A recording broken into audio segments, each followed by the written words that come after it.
I'm Calum from Butterworth & Son. Welcome to our Lessons from the Roastery series. Today we're going to be looking at V60 grind size, how the grind size affects the extraction rate of your V60, and how to dial it in correctly so you're getting a nice extraction for the coffee. I'm going to be doing it with our Peru honey today. Really highly recommend it on our V60. So before you do any V60, you need to pre-wet the filter paper. This just helps get rid of any paper taste, but also preheats the server a little bit.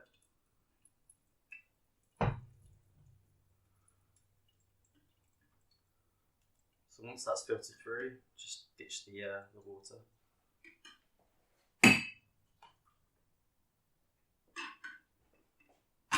So first up, let's have a look at a coffee that's very fine, too fine for a V60. So most grinders will have a scale of say 1 to 10 or something like that, basically, which corresponds to the coarseness of the coffee. If you put it down all the way to 1 or 0, basically the coffee will be very, very fine. Too fine for a V60 for it to filter through.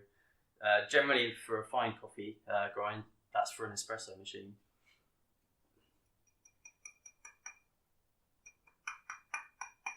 Now we'll be doing 20 grams for all of these coffees just for getting consistency between them. For a small V60 size, 20 grams is a nice start. 300 grams of water going on it. For an ideal V60 extraction, we're looking at about 3 minutes or so.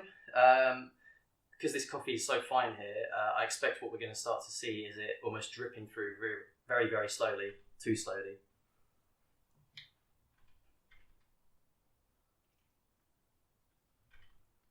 So for the first pour, for the bloom, I always pour about 60 grams, 3 times the amount of coffee grounds gone in there.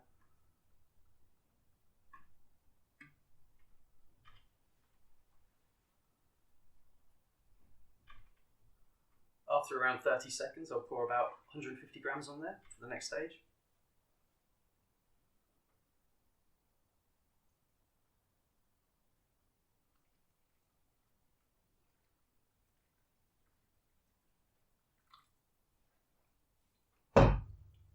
It's also handy to have a spoon, give it a little swirl to get it swirling as it brews.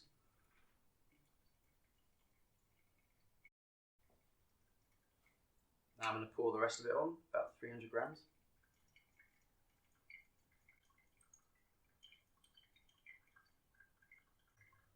Now you can kind of already tell the colour of the coffee on the top. It's very, very muddy and murky.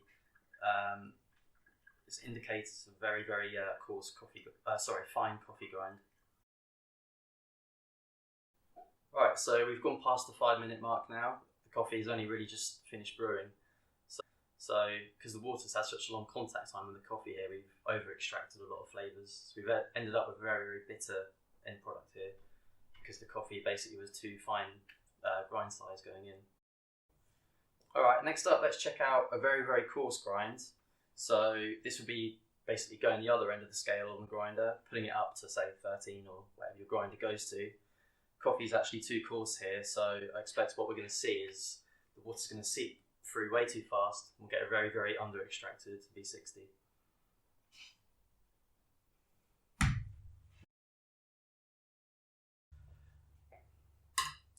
So the coffee is actually finished brewing here. We've actually got an extraction of under 2 minutes. So what we've got now is a really, really under-extracted shot. The coffee is ground too coarsely, so the water's swept through too fast.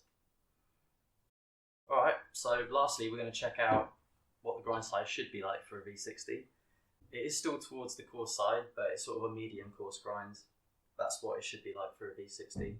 And this will help us achieve that 3-minute extraction time, or around 3 minutes. Okay, so here we go. We've got an ideal extraction time here, about 3 minutes. So this is really what we want to see for a V60. Once again, we used the Peru honey today. I think this works really well as a V60. Nice and sweet. Okay, well thanks for watching today. In summary, I suppose what I wanted to talk about today was how if you grind the coffee too coarse, what you'd be getting is a really, really quick extraction time. Very, very weak bitter taste.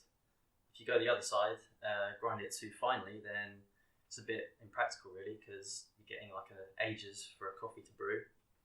Getting the grind size right is really important for a V60, and hopefully this has helped you with your home brewing techniques today.